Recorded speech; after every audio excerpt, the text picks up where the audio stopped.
ഗെയിമിൽ നിങ്ങൾ ചോദിച്ചുകൊണ്ടിരുന്ന part 2 dance കളിക്കുന്ന ഡപ്പ. ഓക്കെ, ഈ ഗെയിമിൽ പങ്കെടുക്കാൻ വേണ്ടി മേലെ ഡാൻസ് കളിച്ചുകൊണ്ടിരിക്കുന്ന 4 കളറിലെ 4 ഡപ്പയിൽ ഏതൊരു ഡപ്പ നിങ്ങൾ ചൂസ് ചെയ്യണം. നിങ്ങൾ ഏത് കളറിലെ ഡപ്പയാണ് ചൂസ് ചെയ്ത് ആ കളറിലെ ഡപ്പ നിങ്ങൾക്ക് വേണ്ടി മത്സരിക്കും. അവസാനം എല്ലാ പ്രശ്നങ്ങളും കാരണം ഈ ഫിനിഷിംഗ് ലൈനിൽ നിങ്ങൾ ചൂസ് ചെയ്ത് കളർ ഡപ്പയാണ് ഫസ്റ്റ് എത്തുന്നതെങ്കിൽ നിങ്ങൾ ജയിച്ചു, ഇല്ലെങ്കിൽ നിങ്ങൾ തോറ്റു. ഞാൻ ഇപ്രാവശ്യം ചൂസ് ചെയ്യാൻ പോകുന്നത് ഇതുവരെ ചൂസ് ചെയ്യാത്തതുകൊണ്ട് തന്നെ പച്ചക്കളറാണ് ചൂസ് ചെയ്യുന്നത്. ഇപ്രാവശ്യം ജയിക്കാനുള്ള പ്രാർത്ഥനയോട് കൂടി നിങ്ങൾ മേലെ ഒരു കളർ ചൂസ് ചെയ്ത് ഡബിൾ ടാപ്പ് ചെയ്ത് ലൈക്ക് ചെയ്ത് ലോക്ക് ചെയ്ത് വെച്ച് കമന്റ് ബോക്സ് ഇപ്പൊ തന്നെ പറഞ്ഞു വെച്ചോ അത് ഏത് കളറാണ് എന്നുള്ളത്. നമുക്ക് ഗെയിം സ്റ്റാർട്ട് ചെയ്യാം. 3, 2, 1 സ്റ്റാർട്ട്. ഓക്കെ, അത് പൊട്ടിക്കാൻ തുടങ്ങി. അവിടെ നിന്ന് ഒരു ബ്ലൂ കളർ സാധനം ഇതിന് തള്ളിക്കൊണ്ടേ വന്നുകൊണ്ടിരിക്കും. ആ ബ്ലൂ കളർ സാധനം ഇതുകൾ മെല്ലെ മെല്ലെ പോകാനൊന്ന് വെയിറ്റ് ചെയ്യില്ല, അത് തള്ളി ഇതിന് പെട്ടെന്ന് എത്തിച്ചോളും. പക്ഷേ ഫസ്റ്റ് പോയിക്കൊണ്ടിരിക്കുന്നത് മഞ്ഞയാണ്.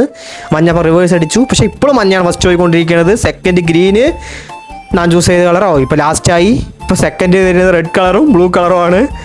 പക്ഷേ അവസാനം നല്ല ട്വിസ്റ്റുകൾ സംഭവിക്കും. കാരണം ഇനി ആ ബ്ലൂ കളർ സാധനമൊക്കെ പൊട്ടിച്ചിട്ട് വരാനുണ്ട്.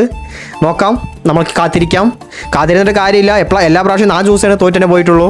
ആ ചരിത്രം മാത്രമേ എനിക്ക് കേട്ടിട്ടുള്ളൂ. ഇപ്രാവശ്യം ജയിക്കണം എന്ന് ആഗ്രഹമൊക്കെ ഉണ്ട് കേട്ടോ, എല്ലാ പ്രാവശ്യവും ഉണ്ട് കേട്ടോ.